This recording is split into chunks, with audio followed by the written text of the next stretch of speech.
tonight we're talking about toxic people. It's really common to see posts going around, ban toxic people from your life. Say no, get all the toxic people out, remove them. And you may have been excited by these and said, yeah, and tried to ban some toxic people. And maybe you've noticed, oh no, another one comes in where that when you do your effort to remove one, someone else comes up and fills the space. Or maybe you can't quite get that toxic person out of your life, or you do successfully ban their physical form, but you think about them all the time and the grievances towards them. And so you're still basically hanging out with them all the time, even when you're not in their actual presence. So this doesn't work. It may be helpful for a moment. And it comes from one of our younger perspectives where the ego thinks, in order to have peace in this planet, I just need to remove all those beings that are the problem, that are causing the lack of peace. And the ego thinks that it's others. So we can see through history that there have been many groups that have thought, I am right. And in order to create peace in this world, I need to annihilate these beings or this and clear it out. And we have a lot of evidence now that this doesn't work. We won't find peace by destroying the outer enemy. But ultimately, the way we find peace is by becoming free of enemies and really befriending who we think is our enemy. Not that we need to be in contact with them. We don't need to say, oh, be my best friend, let's have lunch all the time, but that we have a level of compassion and understanding towards them. So the first reason it's become very popular to say, block these toxic beings.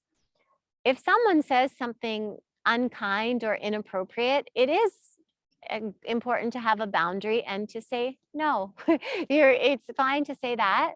But the issue we have is, instead of throwing out the action only, saying, oh, that action is inappropriate, we throw away the whole being with it. Oh, we label that being with that action forever. We put a sticker on them that that's who they are. We judge them in that box.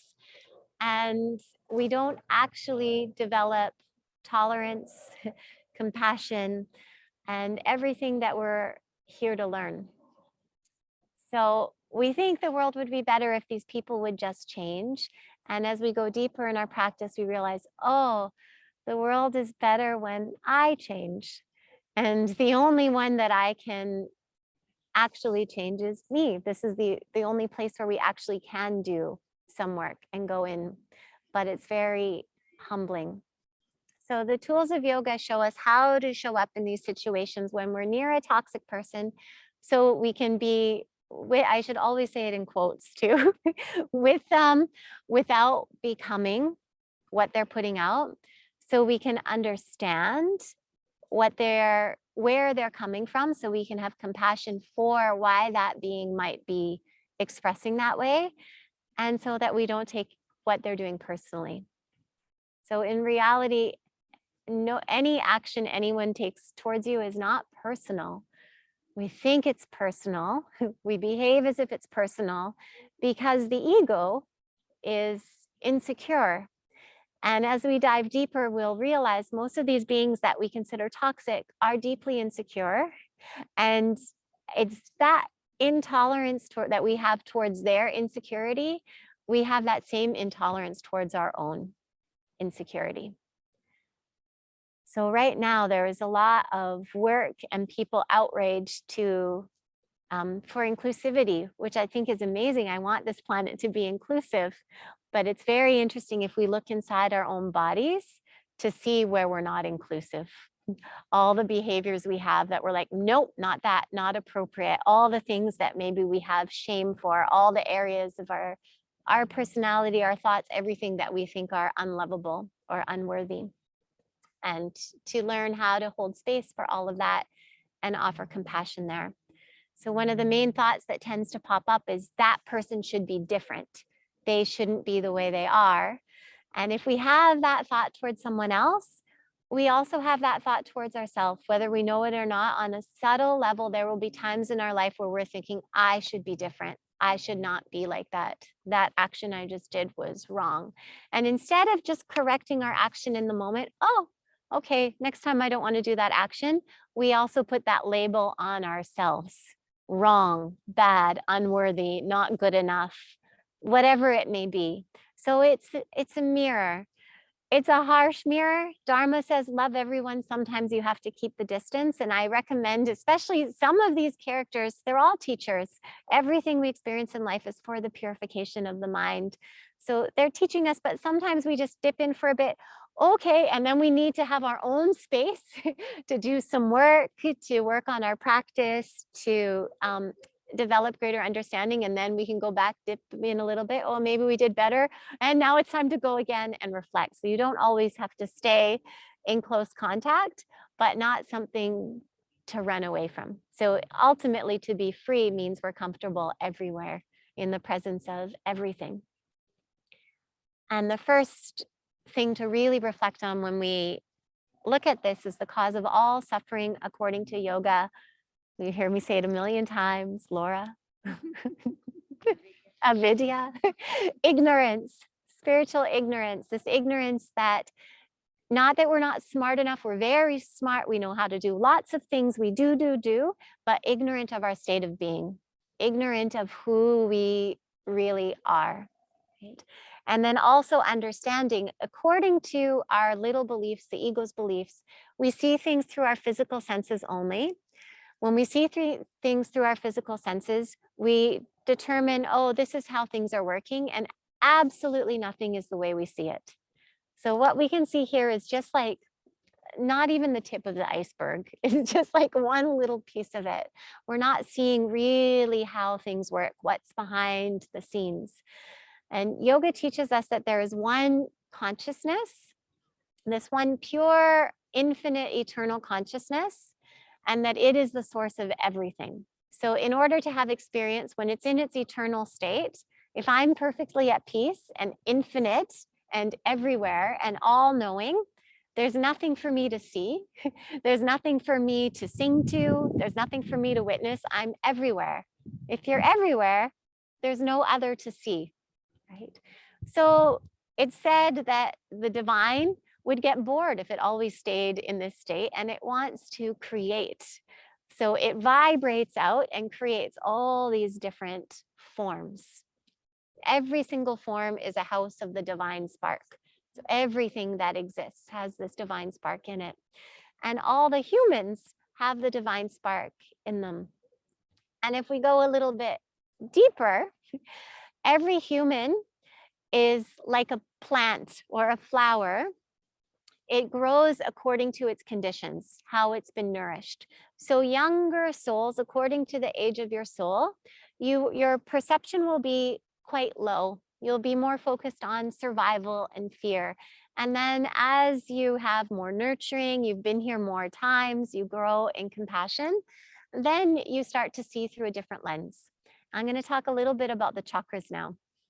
So the chakras are, there's many chakras. Anywhere within our body where an energetic channel meets, there's a chakra. And there's 7 main chakras throughout the spine. And they each represent a different state of consciousness. So Dharma says the lowest chakra is like AM radio. And then the second chakra, a little more refined, like FM radio. And then the next chakra, black and white TV. And then the next chakra, color TV, high definition TV, and then hologram. So all these chakras, they're like different software that we can use to perceive through. And there's energy within the human body, divine energy. And this energy rises through the center of the body. It's like a little thermometer. Whichever chakra the energy rises to, that's how you perceive the world. So younger souls, their energy only goes to the lower chakra. They have no choice but to see through eyes of fear and survival. And then over time, the energy comes higher. Someone whose energy is up in their heart center, you would have no interest in being in this talk, just so you know. So once your energy rises to the center, then you start to develop the ability to see yourself in others. You have greater compassion. And then once it comes all the way up to this chakra, you develop divine sight. So you can see the perfection of how everything is unfolding perfectly according to divine laws. So a being who is acting out of fear, someone who's considered toxic, when we think of someone who's toxic, maybe it's they're always complaining, right? Or they need lots of attention. Someone who needs lots of attention, maybe they feel really unworthy or really undeserving or really insecure. Their energy is at a lower state. They're not really tapped into this love from the inside. So they're desperately trying to find it outside of themselves, and it doesn't work. You can keep trying to find all your contentment outside, and everything outside is subject to time. It has a beginning and an end. So if you have the greatest happiness outside, eventually it comes to an end. And we have to turn inward and realize, oh, the real happiness is knowing who I am, knowing this eternal consciousness, that the energy within me that animates me exists forever. And then I experience many different forms, many different shapes. I go through different lives. So everybody is innocent. Dharma says one of the hardest things for a human to accept is their own innocence. And if your energetic system is such that you can only perceive from the lower chakras, you have no choice but to act that way. And same with all of us. However we are acting right now, we have no choice. According to our conditions, what we're thinking and believing, this is how we act. Our thoughts and beliefs are not true, but they determine how we act, how we behave. I'm reading another amazing book right now. So Els shared this book, 40 Rules of Love, with me, which I love, and I think read it if you're interested. And now I'm reading another book by the same author. It's called 10 Minutes, 38 Seconds in This Strange World. And it's a story of this woman. She was a prostitute who was murdered. And the author had read that after you die, that there's a period of time where you can still think and have thoughts. And there was an experience where she lived where a prostitute was murdered and her body was thrown in a dumpster. So the story starts off with this prostitute's body in the dumpster, but she still has thoughts for 10 minutes and 38 seconds. And in these thoughts, it goes back through her life. And as you're going through her story, everything that she's experienced, everything that everyone has said to her when she was young and impressionable and vulnerable, you see very clearly she has no choice but to be exactly where she is. And actually, it's quite amazing that she is where she is and that she finds her 5 friends, this community. And then the other thing to be aware of, it could be easy to read that story and say, there's some things her father says that cause her harm. But if you were to read his story from his perspective, you would see he's just trying to do his best with the information he has, and it's skewed. His understanding is incorrect, and it causes incredible harm to himself and those around. I kind of wish there was I wish you would write the story from every perspective. There's little snippets and chapters where you see, but it really made me think and reminded me, like, everybody is innocent. If we could read everybody's, go right inside and perceive what's going on in their head, what they're thinking, what they're feeling, we'd, oh, okay, now I understand. The cause of all harm is fear. So when someone is feeling fear, and it's usually a core fear, a fear that they would never be able to say, a fear of, not feeling important in someone else's life, or not being worthy, or having something they love taken from them, they act out of this fear. They don't know any better. What is the remedy for fear? Love. So what tends to happen is these toxic beings, this deep fear that they're acting out of, others feel this in their presence, and they think, oh, maybe what they're saying, maybe they say something to you that's unkind, and it triggers our fear. Oh, and then we harmfully act back. We're stuck in this cycle of fear. So the first key is to really do our practice and know who we are. When we really know who we are and get grounded and confident in ourself and our own self-love, then someone can say something crazy to you and act in a wild way towards you, and you don't take it personally. You know, they must be going through something to do that, right? It takes a long time. I'm not there. I'll have glimmers where I'm like, yes, you did it in this moment. And then, oh, you lost it in that moment, right? And that's okay. Then you go back to your cushion, you sit more, and that's your intention, to be willing to do the work so that one day we can be at peace with everything as it is. The Yoga Sutras say that what really changes and heals others is the presence of unconditional love, to be in this state of non-harm. It's called sattva, this pure state. So when someone is in that state, a vibration comes out from them, and that vibration causes the others to change. It's said that wild beasts will lie at a yogi. When a yogi is in that state, wild beasts will come and lie at their feet. Or Jesus, walking through in that state, and all the people that came to him, like the outcasts of society that suddenly, more tame, they change. So it's that vibration that changes. The ego thinks, I must change. And then the ego, in its confusion and anger, goes out and tries to force people to change or block them, or tries to change others by judging them or shaming them or punishing them. You shouldn't be like that. You should do better. Has anyone ever done that to you? And has it been successful? So I know that I felt that kind of feedback, punishment, judgment towards me, and it hasn't helped me to flourish and be better. It's increased my fear, it's increased grasping. And the interesting thing, the most important thing to know is that when we put out this judgment, this shame, this punishment on others, we also do it to ourselves. We want to clear that away. When we don't put that on ourselves anymore, then we can hold pure space for whatever is arising. We can be with it, we watch it, we let it go, but we don't take it in. We know this has nothing to do with me. The only thing it has to do with us is that it's brought a perfect teacher to show us some of the garbage inside that we still need to clean up and work on. So we see, I got triggered by that. I have some work to do. And not, I'm bad, I still have some work to do. Oh, how wonderful, I'm in this body, I get to do this work. I have, amazing resources. There are people that can help, and we do the work. Okay. So everything is unfolding according to these conditions. If you need to, out of self-compassion, you may need to enforce a boundary, but do your best to enforce the boundary against the action in the moment so that you don't close your heart to that person. So you can say, that's not okay. If they're not able to treat you better in that moment, then you say, I'm going to remove myself for now. I'll come back later, right?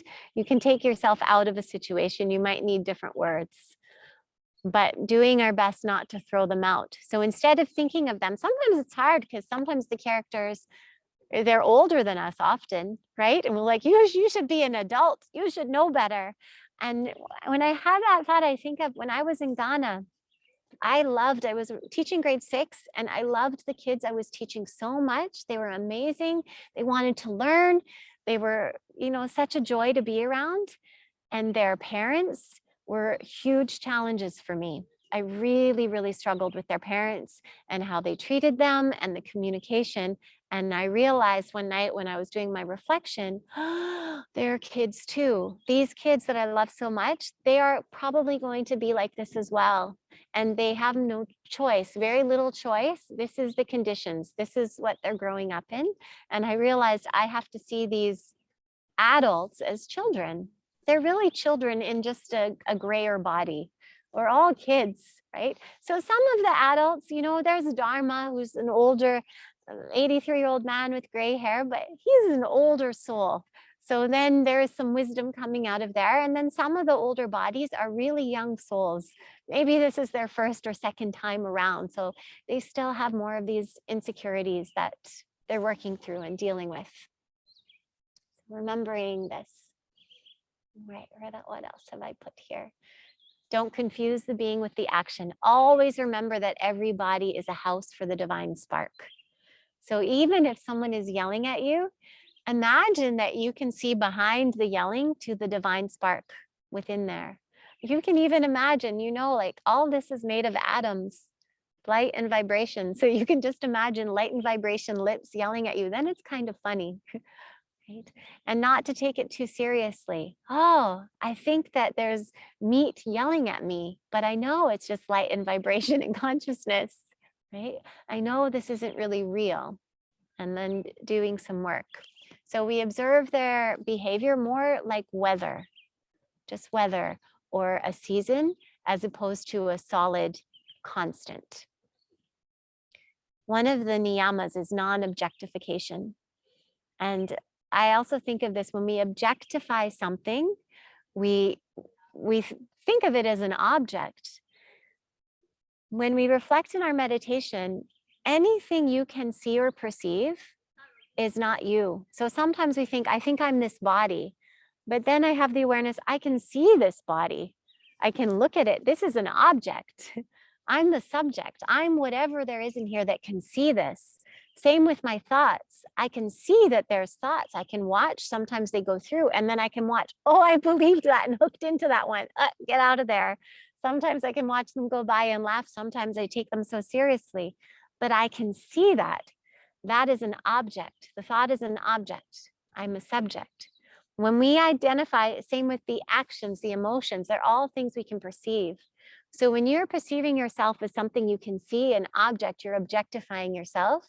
The same with other beings. When we identify them as their behaviors, we're objectifying the divine spark that is in that costume, that is perfect. It's evolving according to perfect divine laws. We're objectifying it to that little quality. And when what we judge in others, we judge in ourselves. Judge not, lest ye be judged.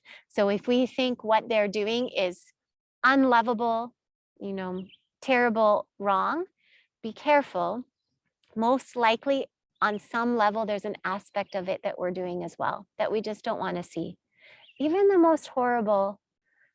But if you think, oh, that person is so intolerant, then go inside, where am I intolerant? And you might find, I'm intolerant towards myself when, it takes me longer to do something than I like, or when I think I made a stupid mistake. So look for these things and don't be afraid to find them. Don't be afraid to be human. And then we can start to see, instead of this being toxic, we're like, oh, how human, how human to not know what they're doing, right? They don't know what they're doing. They don't know what's going on. The mind is acting. There's confusion. How human to act out of confusion. How human to blame others for their problems. How human. And then doing our best to shift from being human to divine. In Buddhism, they talk about emptiness, that actually everything it has no value on its own. Its value is determined by the perceiver. So the example they often give is, well, I could do it with this, So what is this? If we didn't have a name for it, this thing here, for a human, we think, oh, this is for walking, to protect my feet. Right? And then if I showed it to a dog, what is this to a dog? A chew toy, right? So according to the senses of perception, how they're perceiving, this is different. What this is determined by the eye of the perceiver. This thing doesn't know what it is on its own. It just is, right? But everyone else is deciding, oh, it's this, it's a shoe. It's, oh, maybe a kid's making a fort and it helps with it's a leg for the fort or something, or, oh, it's a, sorry, ahimsa, a fly swatter, or it's, whatever it may be, all these different things. And same with us. So, right now, as many of 1, 2, 3, 4, 5, 6, 7, 8, 9, there's 9 different Sams here right now, because I'll perceive this being one way. All of you will perceive this being a different way according to your senses of perception.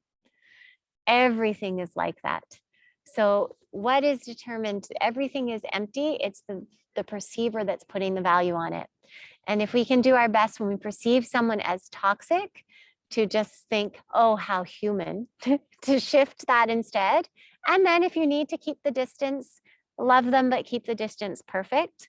But maybe take some reflection and see, what is it that I can't tolerate in them? What was so upsetting there? So we can purify, find that obstacle to love inside ourselves and clean it up. And then eventually we can love everybody as they are. We can embody unconditional love, which is what we all want. Often we're angry at these people because, why can't you just give me unconditional love? You can't even give it to yourself. How can they give it to you? They can't give it to themselves. How can somebody give something that they don't know how to give? But a courageous journey is to say, okay, I'm going to learn in this life how to embody unconditional love. And then remember, nothing is personal. Everything is moving according to the conditions, the laws of karma, and everything that we see is the divine. I love Swami Atmananda says, the whole world is God's museum.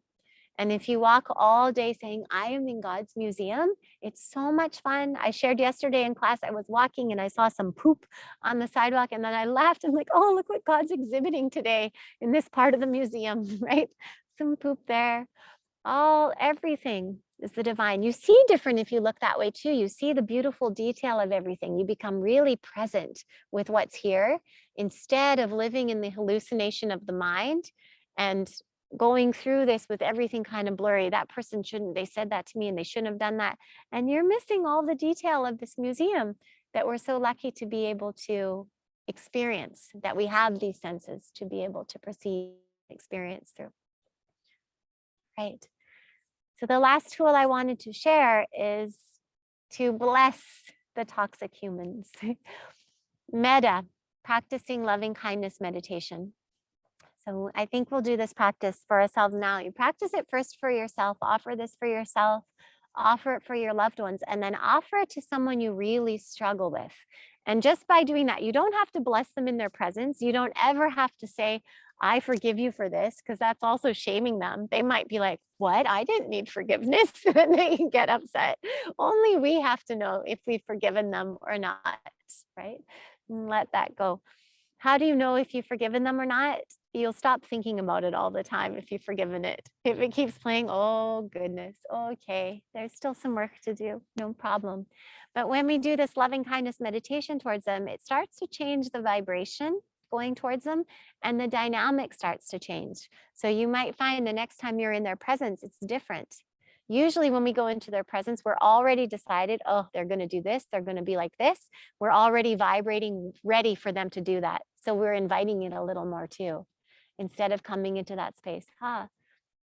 Today I'm going to hold space compassionately and see whatever they bring up in this moment. So I'm not holding them to the story of the past. Before we do the practice, does anyone have any questions? Do you wish the answer was lock up all the toxic people? We wouldn't have big enough cages. You'd have to throw me in. There's humans that I'm toxic to, right? There's humans that we're all toxic to, according to their perception. All right. I love Laura's traveling journey.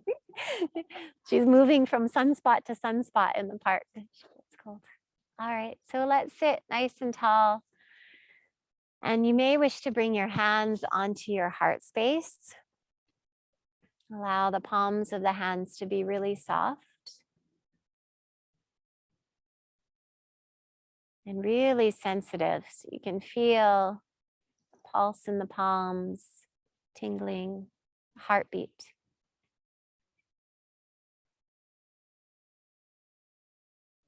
And mentally repeating to yourself, may I be happy. You can breathe that in through all your pores. May I be happy.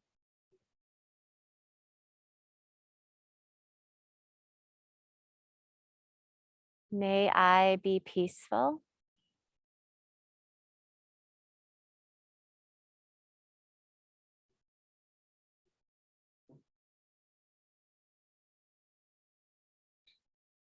May I be free of suffering and fear.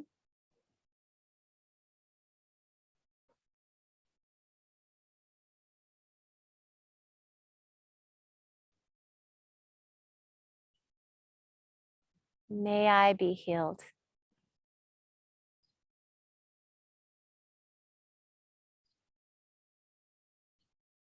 Again, may I be happy.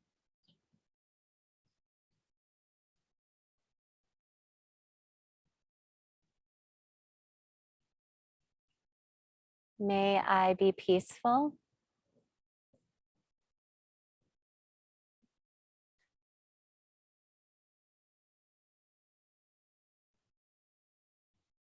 May I be free of suffering and fear.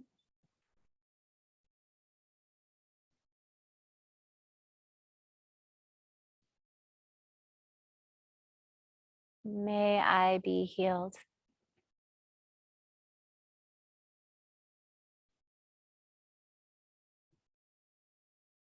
Now call to mind someone that you love, whoever comes to your mind first, even if it surprises you.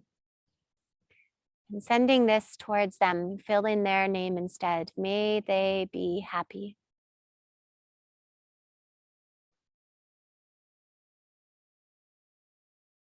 May they be peaceful.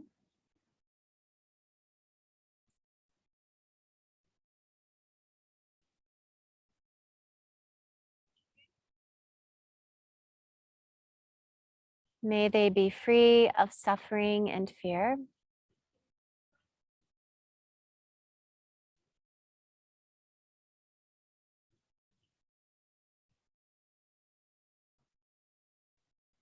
May they be healed.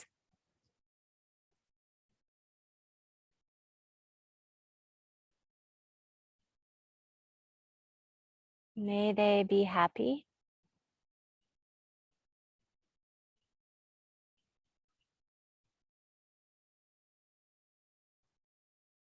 May they be peaceful.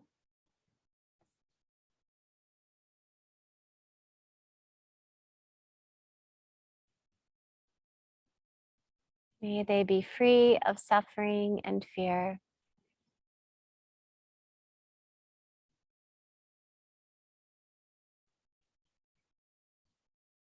May they be healed.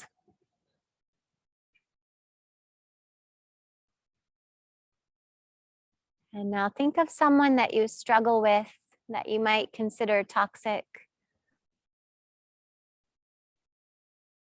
And offering this to them, maybe from your higher self to their higher self, if it feels too close. May they be happy.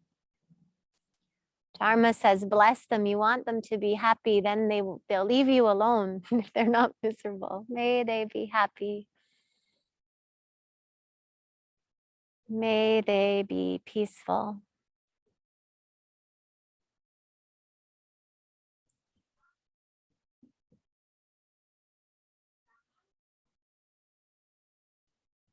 May they be free of suffering and fear.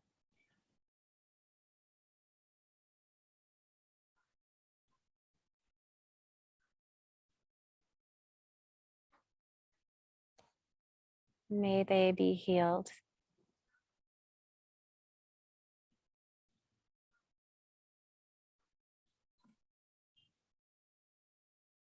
May they be happy.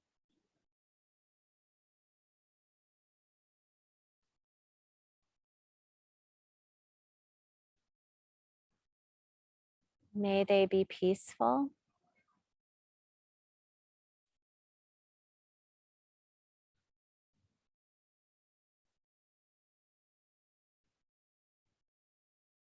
May they be free of suffering and fear.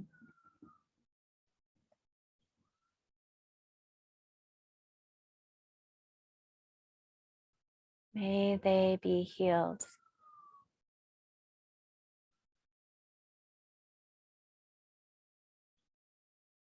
Seeing them as the innocent child of God that they are. Yourself as the innocent child of God that you are.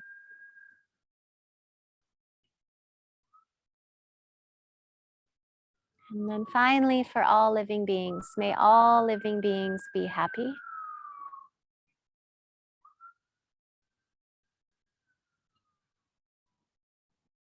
May all living beings be peaceful.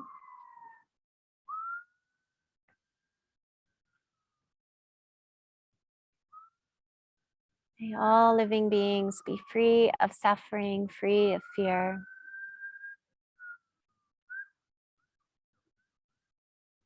And may all beings be healed.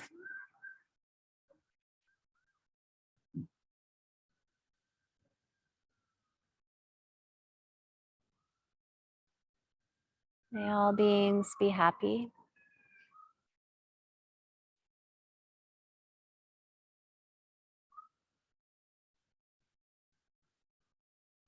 May all beings be peaceful.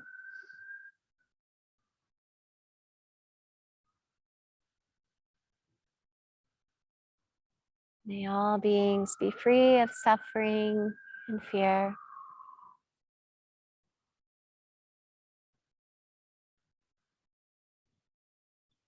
May all beings be healed.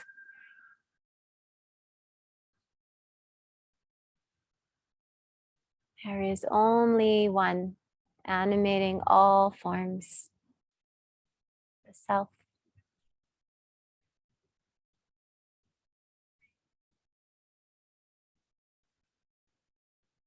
Om.